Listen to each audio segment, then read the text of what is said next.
911, what's your emergency? I'm Andi Clark, mom and wife of an officer. I've been reversing and preventing burnout in first responders since 2018. Welcome to the 911 Shift Ready podcast, where we will dive into sleep, anger, energy, hypervigilance, anxiety, and other burnout symptoms in order to arm you with the knowledge, understanding, and tools beyond exercise and nutrition to be 911 shift ready so you can thrive not only for the remainder of your career, but also at home in your family life. And then bring those tools back to your service so the compound effect can take place, and together we can decrease burnout in the 911 lifestyle community. Welcome to episode 18 of the 911 Shift Ready podcast. Today we're diving into how to prevent December burnout now. And yes, this is October, and you will find out as we're diving in that there are things you can be doing now that can prevent you from going further into burnout in December. December is a tough month with operational stressors, the amount of OT that many of you incur working through so many different holidays and call volumes, a lot more drinking, alcohol involved, domestics are rising. There's different health calls as well that are on the rise for EMS, that it becomes a very stressful month. And then we're also adding in all of the social and family commitments that often go hand in hand with December. So there are definitely things you can do starting now that we can be implementing in order to decrease that burnout. I mean, what if you could come out of December and go into January not feeling like you pushed one notch further into burnout? That would be great, eh? And it's my Canadian roots, eh? That would be great. I mean, and it's really possible, but you have to start putting some things into place now in order to prevent that end of the year burnout. And that's what we're going to be diving in today. This is the first week of October, and we are going to start your strategies now. You know how December goes. There's more and more social gatherings. You're coming home from shift and you get a few hours sleep before you have to get up and go to that holiday celebration. There's way more family commitments. There's a lot of friend social gatherings. So neighbors are having gatherings. You may be hosting things. Kids have concerts at school. There's so many different events. And you're also on top figuring out who's working Christmas or not. Depends on your station. I know my husband's station, they do try to give some off if possible, but their schedule is really set for the year as to who's working it. Usually with their old shift schedule, it was one would end up working Christmas Day and one would end up working New Year's. It's kind of how it used to go, just the way their shift rolled out, but they're on a new shift schedule now, so it's different. And you're missing things. You're missing Santa, right? Quite often, or you're trying to get home just in time to catch Santa coming, or not going to sleep because you just get home for Santa to come, domestics going up, drinking. There's just suicide. A lot of really tough mental health calls really do happen in December, and they take their toll. So thing is, you're getting less sleep. It just is. It's a part of the job that when you're working extra hours, working OT, you are getting less sleep. That if your sleep isn't in check, if you're not actually able to sleep and recover on your days off, or if you have 4 hours to sleep, if your body's not able to heal and repair during those 4 hours, you are sleep deprived and you're waking up with exhaustion, your moods are off, and your focus decreases, decision-making decreases, and your potential for PTSD increases. And the reason that the potential for PTSD increases is that studies are showing that when your stress system, when your nervous system is taxed to a certain point and it's not able to heal and repair while you're sleeping, that it is easier to damage it. And there are certain nerve fibers that are damaged more with PTSD. So that's from my scientific physical side. There's other reasons where PTSD can hit you, But that is one reason. So when you are not getting the sleep, when your body is not healing, when the operational stressors are at their highest, that is when a call can have more of a capability of triggering PTSD. And thing is there's also these consequences to your health. So have you ever considered the consequence to your health and safety on the job when you're saying yes to certain events after only having a few hours of sleep? I mean, it's tough, even if you want to think of the consequences when you're stuck feeling that there really isn't a way to break the tradition. You may be saying to me, yeah, I know it's hard as heck, but these are family traditions and I can't break family traditions of Christmas days on the 25th or Hanukkah. We have Kwanzaa, all of these different festivities that happen throughout the holidays, depending on your culture. And some of them are pretty solid traditions. You may be feeling that no matter what happens on shift and what shift you're working, that you do have to sacrifice your sleep and energy because of the holidays. They're really built around a civilian's schedule. But does that mean that you, who works a non-traditional schedule, days and nights, 7 days a week, 365 days of a year, should you have to really stick to this calendar 100%? I mean, why do you have to fit into a box? Your job does not fit into a box. A police family's life does not. I always have a plan B because we don't fit into the box when it comes to regular schedules. So why can't we adapt the holidays to work for you and not against you? I mean, I'm pretty sure that your intention is to make your family happy, but how much fun are the holidays if you haven't gotten enough sleep? And how does that actually keep you safe on the job when you are working more overtime, when the calls are tougher? And how does that affect your health? There is a saying, my husband and I talk about this all the time. There's a cost to everything. And so when my husband calls me about picking up an extra shift or like, hey, I've been asked to do this shift or this might be happening, we sit and talk about the costs of things. Okay. So what is the cost if you don't do this shift? If you say no, there's a cost in your service. Sometimes that could look negatively on you as well. Short staffed, it needs to happen. There may not be any options, and sometimes there are options. There's a cost there. But then we look at the cost to your sleep and what is going on with your recovery and your sleep. Where's your body at? Sometimes my husband, I'll be like, okay, well, your body's strong. We don't have anything going on at home around that time. I'm on top of everything. Everything's covered here. Good, fine. That the cost of him being off was less than the cost of him taking that shift. So there's always a cost to everything and weighing them out. There are times where I'm like, you just worked this many days straight. Like, for example, right now, my husband has worked the last 15 days straight. I actually brought a sleeping bag tonight because he might finish really 10, 11, 12 o'clock at night, maybe. He went in at 6:30 this morning and he knows he starts at 4:30 tomorrow. There's a police funeral tomorrow. And he is logistics, getting everything set up today for it and tomorrow. And he's been working, preparing for this funeral. So there's been a cost to the last week and a half that he has worked with helping with this funeral. There's absolutely been a cost to it, but the cost totally outweighs everything. Sorry, I'm just trying not to cry.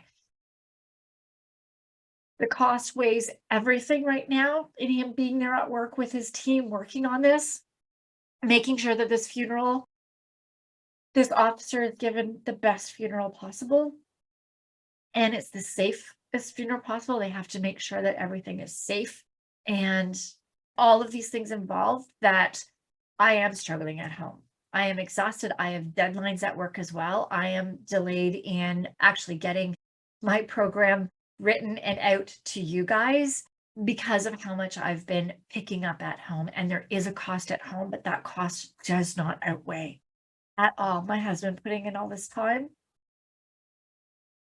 Oh boy. all the time and these hours into making sure that this officer is given the funeral that he deserves.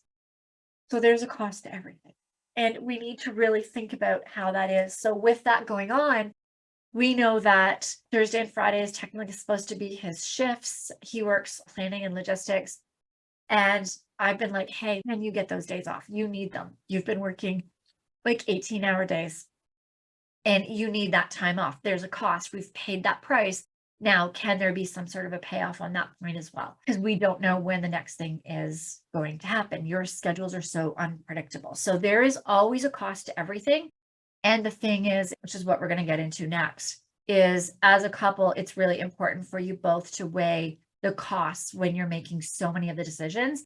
And when you start doing that around December, then that really does take a lot of pressure, or you figure out and strategize things for December to make sure that the cost is the least possible. There's going to be a cost in December. There is, but what is the least possible? So today we are, as I just mentioned, going to go through some strategies that I teach in my 911 performance program, as well as strategies that my husband and I implement around the holidays, around December. We start implementing them now in October so that December is as stress-free as possible. It's not going to be stress-free completely, but as stress-free as possible so that my husband doesn't go into the new year burnt out. So the first thing is getting your spouse to understand how the holidays can put you into burnout, and then to work together to help decrease the burnout risk to you and to them as well, because there's a risk to them of burnout as well. So the thing is that I work in burnout. I've been in burnout. I understand what it feels like, but your spouse may not. They may be in burnout and feeling the same. So we can't assume, first off, that your spouse understands what it's like. I've worked shifts before, what it is like to get home at 7 a.m. and try to sleep with all of the outside sounds going on, with everything that's happening, with the family guilt of knowing that the spouse is picking up all of the duties. If you have young kids, especially, there's a guilt to that too while you're sleeping. And that is something that I do know that many responders do not speak of with their spouses. So talking about that, talking about understanding about scheduling things. I mean, some of you do it to yourselves as well, where you book dental appointments or doctor's appointments and all of this on what you say is your day off, but it's your first day off after nights that you only got home, or of a 24-hour shift. You only got home at 7 a.m. and you haven't slept. So making sure that sleep is your priority in order to make sure that you are as calm for your family, that you have energy for your family, that you're strong for your family is hugely important. And having that conversation with your spouse is very, very important. So first off is making sure that you and your spouse have a conversation about December. If they understand, they may not know the increases in calls. They might not know that calls do increase around December. Many spouses don't know this unless you've told them. They may not remember or realize that overtime often happens. They do know that you work on holidays unless this is your first year together. They may not know these things. Really important. And this doesn't also have to be your spouse. It can be your family as well. Because when they don't understand, then they start making different decisions. So for example, as well, I know when my husband and I first got married, I emailed one of my in-laws and I said, hey, Christmas is coming up. This was like beginning of November. Christmas is coming up. These are the weekends we have available. What works for you? And they blasted me, absolutely blasted me, because I didn't make it clear in this message to them that he works 3 out of 5 weekends. These are the only 2 weekends he has off in December, and we're giving you first choice. I wasn't clear with that, and they didn't know that. They blasted me saying that I was giving them last choices and I wasn't making them a priority and all of these things, because the holidays are a huge priority to them, which I actually was doing. So These are things that your family may not understand. It's your world. You know what your world is like. They don't. They have no idea what you're working, when you're working, the pressures that are on you, especially in December, that quite often when they're asking things of you, they don't know how that affects you. So having that conversation with them is hugely important, because if you don't, they are going to put more pressures on you. If they don't understand, they're not going to realize why you're not going to certain events. They may not realize why you're exhausted and not engaging with people when you're there. They may not realize that they're even pressuring you. And a lot of them don't want to do that. So it's really important to make sure that you have this conversation, not only with your spouse, but with family that you will be making holiday plans with. So the first thing, as we said, is to get your spouse on board. Now, the quickest and easiest way to do that is honestly to get them to listen to this podcast episode so that they can start understanding what the holidays are like for you and to you, and working through the strategies that I'll be going through today. You guys can talk through them and figure out what works for you, what doesn't. If they're even open to it, I would highly recommend them going through episode 11 as well, where we talk about thinking exhaustion is the key to falling asleep, where we dive into how important sleep is for you staying safe on the job. And they may not understand that. They may not know it. It's really not common knowledge to understand how your sleep or lack of sleep affects your safety on the job, your ability to make decisions, and your moods. So letting them go through that first. And then once they've listened, sit down and make a list of all the commitments that you usually have in December. Which family members do you usually visit? When do you guys usually visit? Santa, do you have friends? Do you host something for friends or neighbors like on an annual basis? And add in your shift schedule.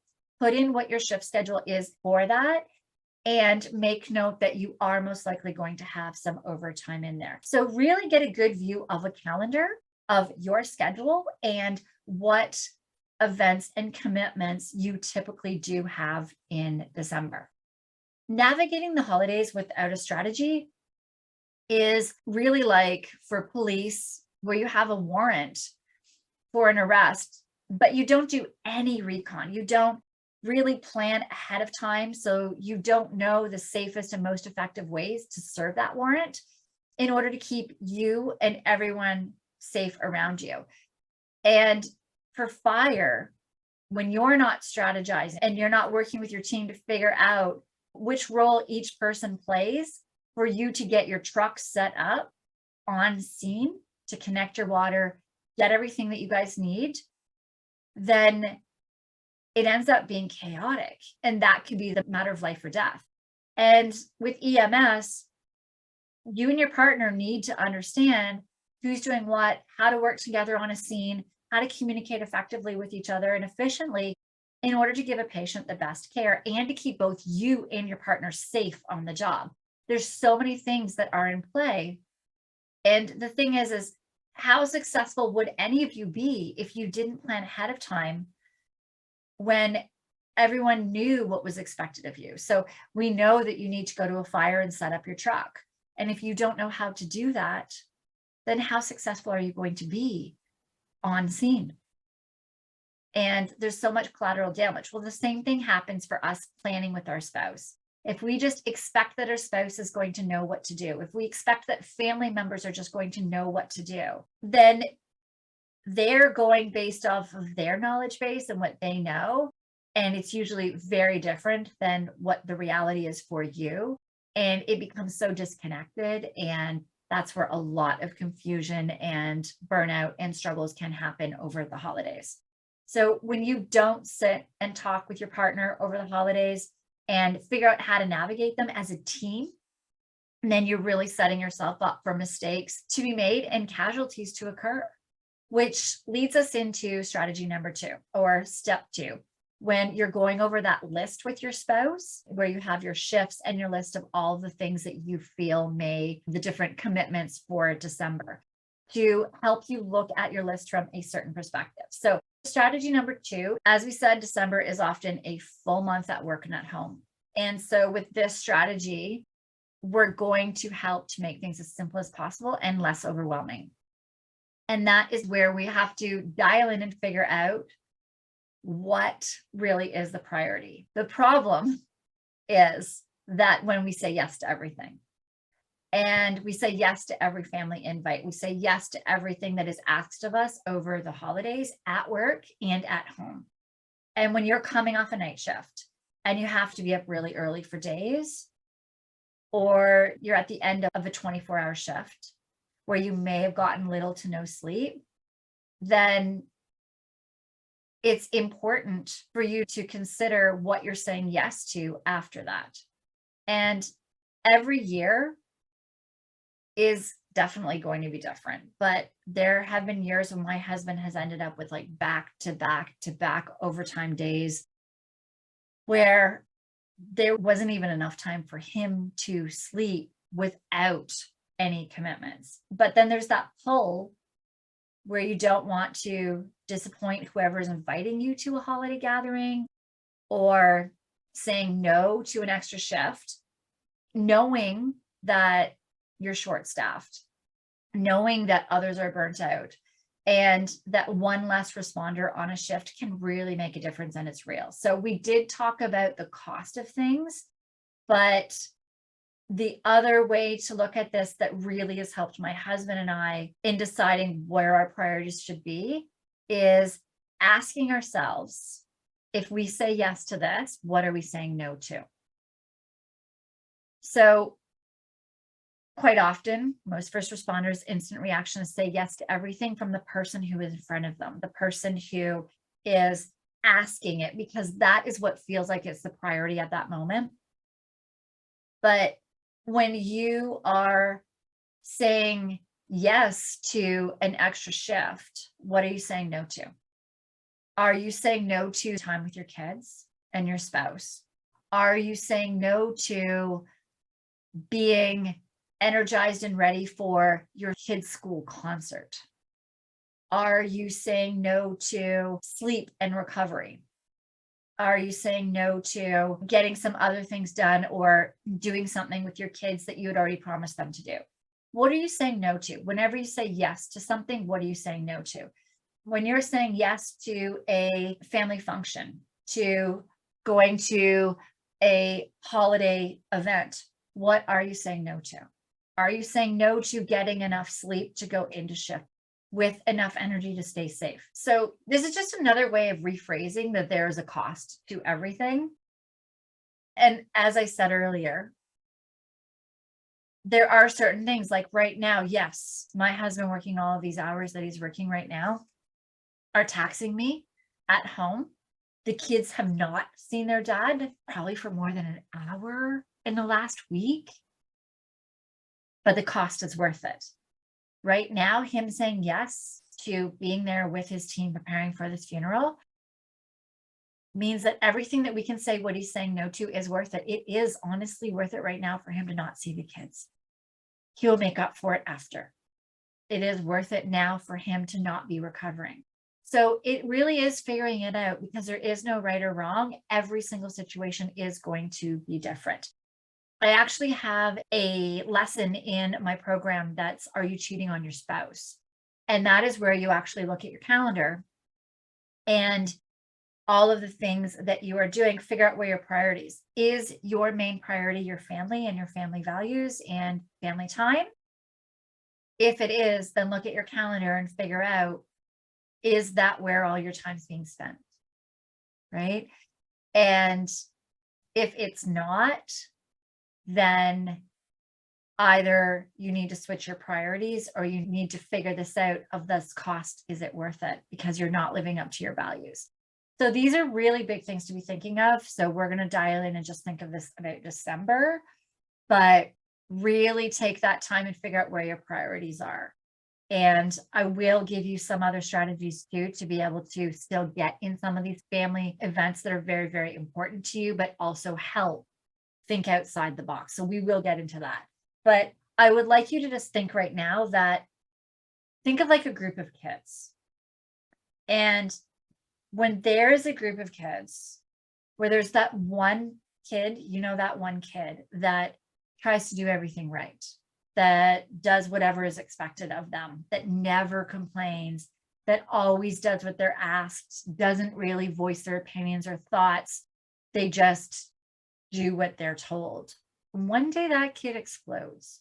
They go off the rails because they didn't set proper boundaries and they didn't communicate that something else may work better for them sometimes. They didn't communicate that maybe there's another way to strategize and do things. And they didn't offer solutions. So they lose their voice as well.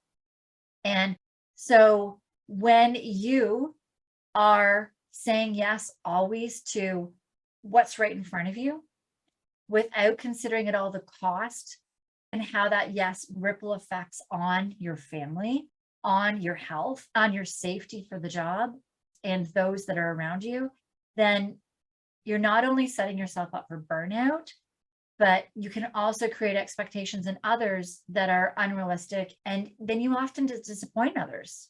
When you are saying yes to things, but you're showing up so exhausted that you can't participate or enjoy it,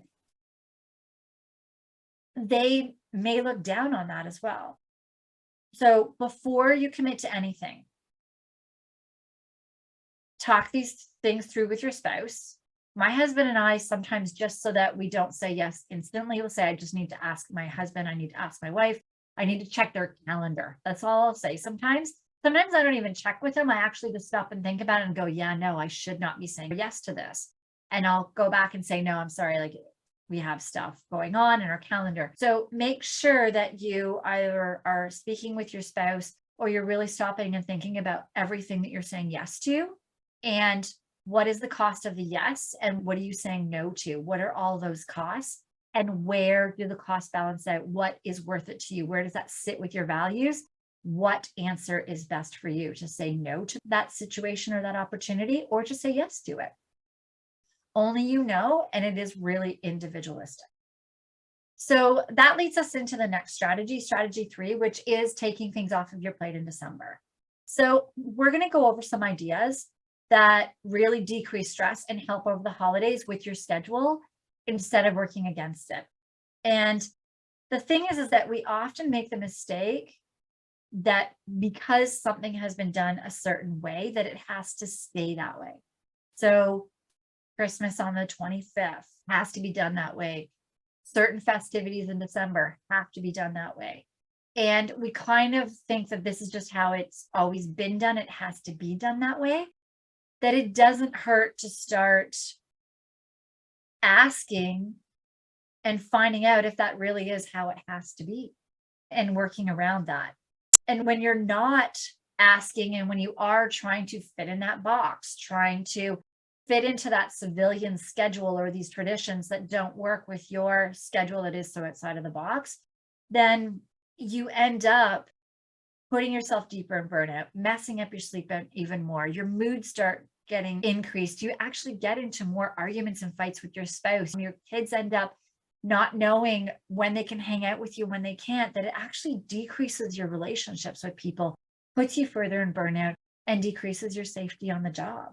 So when you're working a shift schedule, when you're working holidays, it's not possible to always fit in the civilian box. So some strategies that we use in my family is that we actually celebrate Christmas in October.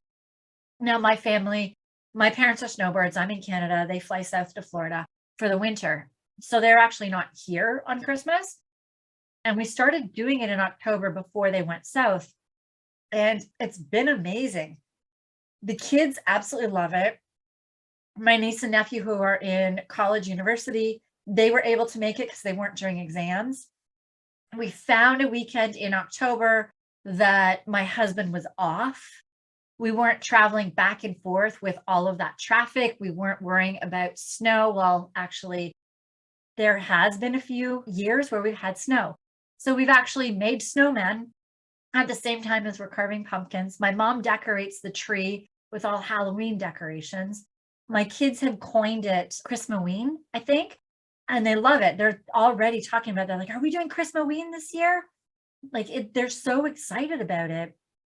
And it's awesome because we don't have to shop when there's busy malls for my niece and nephew, for my brother, that we do all the shopping. The kids remember who they get the gifts from because it's such a smaller family weekend.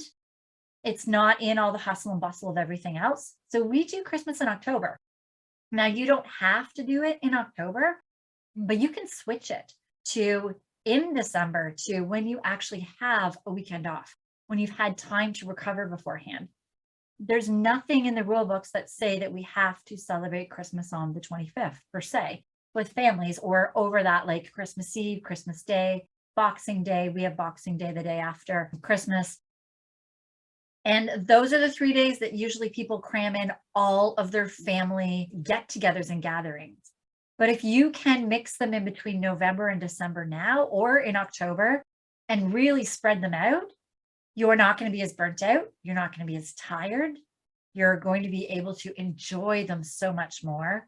The weather will be much better for driving, which is a Canadian thing. It seems to always have a huge snowstorm on Christmas Day when people are traveling. So it really does make a difference that at work, my husband quite often will even take a Christmas Day shift for somebody who he knows doesn't have a family that where they actually do celebrate on the 25th and they know that they're missing out. Which leads us to the other part, which is Santa. Now, for any kids, if your kids are listening to this, they will be so excited to know. And you will be very excited to know that I've recently realized many responders didn't know that Santa actually has a deal with first responders. And police have challenge coins, and you can get them at most police services, police stations. You can get these challenge coins. And whenever Santa sees a challenge coin in a windowsill around Christmas, he knows that it actually sends a signal during the night to Santa in the North Pole to tell Santa that that is the night that I'm going to cry. I don't know why this one always gets me, but that is the night that Santa knows that your mom or dad is not working and that Santa can come, because Santa would really, really love for the families to be together as much as possible. So Santa also does this for families that are divorced or separated, where there's different times where the kids are with you. Santa has made sure that he knows that when that coin is in the window, that that's the night that Santa gets to come to your house. So we have a special coin that there is the Beyond the Blue groups. There's Toronto Beyond the Blue, Canada Beyond the Blue, Calgary Beyond the Blue. Just Google search any of these Beyond the Blue groups. And in October, they have this, they've been able to set up something with Santa where you can actually get a Santa challenge coin, these police challenge coins. And Santa will actually send a letter with the challenge coin for those of you that have never had one before, to help understand a bit more about the rules that I just told you now about setting it in your window and Santa coming. So Toronto Beyond the Blue does that in October as well. So definitely they order in October so that they send them all out. Then I think that Santa's elves get busy making all of those coins and sends them out in November to everybody so that you have them and can do it. My kids love this. We have different coins we put out. Sometimes they do choose to put the Santa one out, but sometimes they choose other coins that I have. So they love it and they think it is the coolest. They're a bit disappointed this year that Santa's coming on the 25th when he's coming to every other kid's, because their dad has it off, instead of coming to our house earlier, because we've had a pretty cool house where Santa gets to come to our house earlier on many, many years. So that has been phenomenal for our house. And I wasn't sure if many of you responders listening knew about that, but that has made a big difference. My husband being able to be here to celebrate Christmas on one of his days off, and Santa gets to come on his day off. And the 25th, if his dad's working, he makes sure that he is able to then get the sleep to handle a lot of the calls and things that do happen on Christmas, because that is one of the toughest weekends for working. So when it does come to shift works and schedules and holidays, keeping to the traditional date, it really is like putting that square peg in that round hole. It can't happen. It's not going to happen. And the thing is have you ever known a first responder who was able to make it to every single holiday celebration rested and full of energy? I mean, I don't. And it's not really going to happen. So as a spouse, I always have a plan B for every single event that we have planned for my husband in case he's called in. And it's just a part of the job. It really is a part of the job. So why fight it? Let's work with it. Have a Chrismica, Santa's arranged this challenge coin so that it works absolutely around your schedule and really does take a lot of stress off of your plate. And when we don't think outside of the box and stick to the ways that things have always been done, we really end up disappointing others when you can't make it last minute or when you show up so exhausted that you really can't chat, you can't hang out and enjoy the moment. It would probably be best during those times for you to have stayed in bed and got the sleep and recovery that your body needs and you deserve. Police families, we don't have regular schedules. No responder family does. So why should we try to fit into a regular schedule? I mean, maybe this year, during this podcast in October, maybe you can plan ahead a little bit. You can celebrate on days that you can show up when you actually are rested and you're ready, and you can celebrate with everyone. So that leads us to our last strategy that I do have today, which is building up your stress system now so that you can withstand December. The biggest mistake I do see is that quite often a lot of this doesn't even just go for responders. This goes from when I was working almost 30 years in personal training and working with clients, is that we often tell ourselves, I'll start those healthy habits, or I'll start working on, getting out of burnout once this tough time is over, once I get a break in my shifts, once I'm on holidays. All of these things we start telling ourselves. It's like this pause button. Thing is there is no pause button. And with you as well, is you need to be able to peak when the shit hits the fan.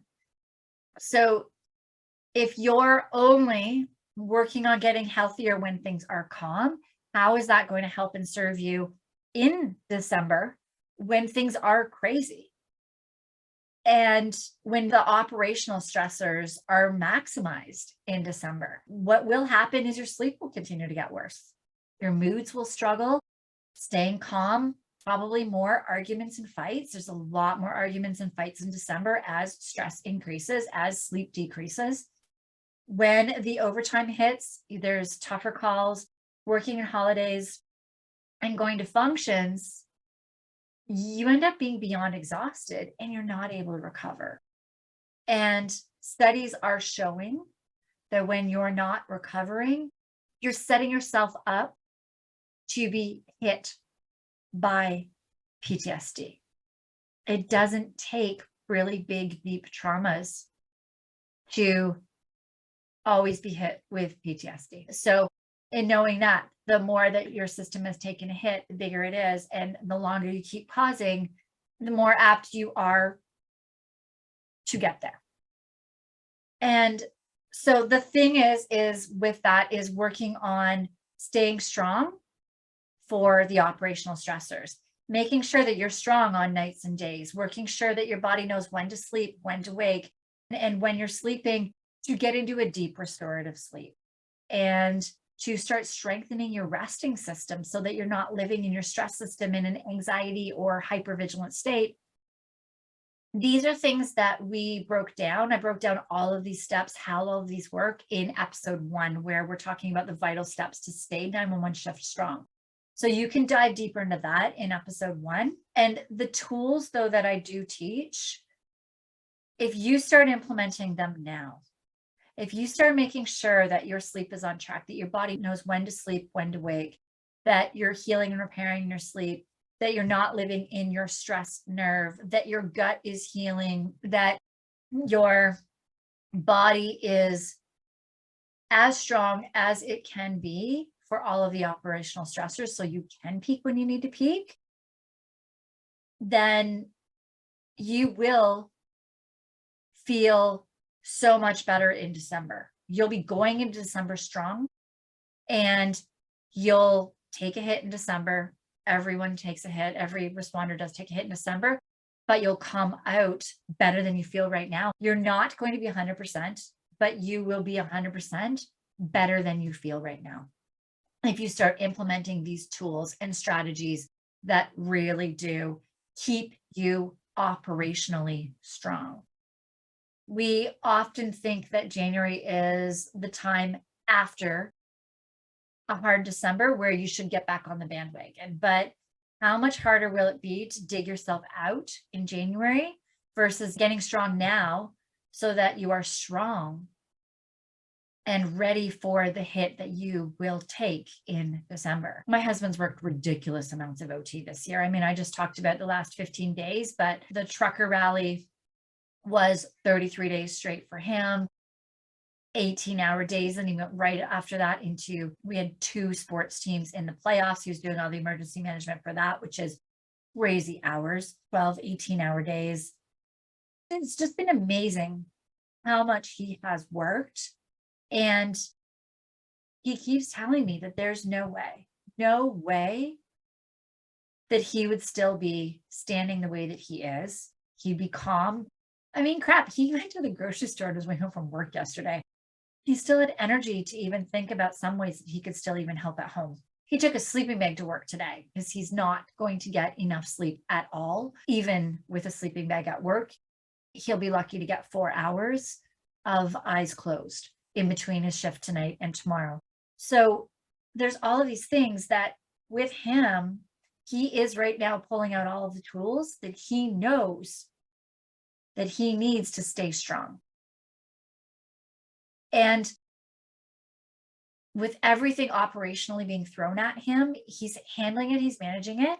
Yes, he's getting tired, but he is so grateful that he knew what tools to take after the trucker rally, after all these, he had a lot of things going on, after the playoffs. And then we had Caravana here, which is a huge Caribbean festival, and there's usually a couple of shootings and stuff during that weekend. He had like all of these plans and operations and emergency management stuff to be doing for these. It was huge, but he was still able to recover after those before the last 15 days. And he knows exactly what tools he needs to pull out in order to recover again after. Like once he has a break after, we've already been talking about the strategies to get him back in again. I mean, this isn't our first rodeo. Operational stressors pop up all the time. Thing is that December, we already know they're going to happen. So isn't it best to start preparing for them now, right? Prepare for it now because you already know it's going to happen and you don't know if January is going to be possible at all for you to recover. So taking advantage, doing it when you can, get your stress system as strong as possible so that every single time that these operational stressors do occur, you can stay as strong as possible and recover quickly after. If you really do work on your sleep, your energy, and your stress system, you can become this resilient tactical athlete. But if you wait until December, you're going to be that rundown responder, the one who is struggling to even get 4 to 6 hours sleep on a day off when they have 8 hours of sleep because their body doesn't know which day is up. They don't know when to sleep, when to wake. Body's not repairing, it's breaking down, constant injuries, moods are all over the place, gut issues, anxiety, hypervigilance, the list goes on. There's so many different symptoms of that rundown responder. And we already know December is going to take a hit. So if you're already feeling these symptoms, where are you going to be in December? All right. Let's dive through just a recap of everything that we have talked about today. So number 1 is that having your spouse listening to this podcast episode and episode 11 on sleep and exhaustion to start a conversation about planning for the holidays now will really help to decrease your stress. Making a list of the events that you feel are going to come up in December together, anything that's in your calendar that you have to attend to, shift obligations, put your shift schedule in there and start looking at that schedule. And then our strategy number 2 was looking really at the cost of things. So if you're saying yes to something, what are you saying no to? There is definitely cost to everything. Weighing out the cost of each item on your list. If you say yes, what are you saying no to? And which ones do you feel have to happen? Which costs are you willing to spend? Which led us into number 3, where we're thinking outside the box. There are certain family events over the holidays in December that do have to happen. There's certain family get-togethers, there's friends and families, there's your shift schedule, but how can you think outside of the box? Santa already has helped you with the challenge coins for that beacon to be sent up to the North Pole. You can, I don't know, can you move your Christmas Day if you're working on Christmas Day with your family? What other solutions can you come up with? What other events and holidays are happening? And how can you think outside the box with them? What about Christmaween? My kids love it. It is so much fun. And that leads us into the last one, is starting right now in October to get your stress system supported and getting as strong as possible for the operational stress that you know is going to be thrown at you in December is really a big, huge key to you preventing and staying out of burnout in December. So if you would like to start working on these tools that my husband uses when he had pushed operationally and learn how to recover quickly after, so that you are going into December strong, then go to our 911shiftready.com website. So 911shiftready.com. Go to the Work With Us page. Now, I'm recording this ahead of time, so I am hoping that our doors are open then for our beta testing of the 911 Elite Performance Program. The program's been around since 2018, but I am working really hard behind the scenes to update it. New research, a lot has happened in the last 3 years with COVID, with Black Lives Matters, with so many different stressors that have changed for you guys. So I've brought a lot of that into the program, moving it as well from being all written to videos, written option, audio option for every single lesson. This takes time. And as I said, there's a cost to everything. And with my husband working the hours he's been working, I'm a little behind in that. So that means that when this podcast episode is going out in October is when I should be launching the beta. Now, the beta is me testing out the tech side of the videos, the lessons, and everything first. The program is ready to go. It's the same. Well, it's improved information than we've been using since 2018 to be helping first responders stay operationally strong. But we're going to sell it for a huge discount to a limited number of people while we're testing it out. And that should be happening the week that this podcast is going out. If you go to our Work With Us page, you should either see the sales page, which will give you all the information on the program. That means it is for sale. Only for sale for a couple of days. We sell it for 4 days only because I close it off in between so I can really focus on coaching those in the program. I am an officer's wife and I can't focus on everything. So I do make sure that those that are in the program are getting the attention that they do deserve. Remember that there is a cost to everything. There is no right or wrong. Every family's traditions mean something different to them. Your family may not be okay with moving the days or the times, different family dynamics. Figure out what works for you. Think outside of the box and weigh the costs. Where are the costs? It's okay if they're not willing to budge for you to politely decline, explain why, and politely decline if it is something that you feel the cost is not worth it to going. If you do feel that the cost of going through December without your sleep and energy on track, if you are ready to get operationally strong, then go to our 911shiftready.com, click on Work With Us. The doors are open only for a limited time, and we're only accepting a limited number of people. So definitely don't wait. We already have more people on our wait list than we're accepting. So definitely don't hesitate on that one. The doors may not open again in 2022. We'll probably only be opening them up early in 2023 again. So don't miss your opportunity. 911shiftready.com and go to the Work With Us page.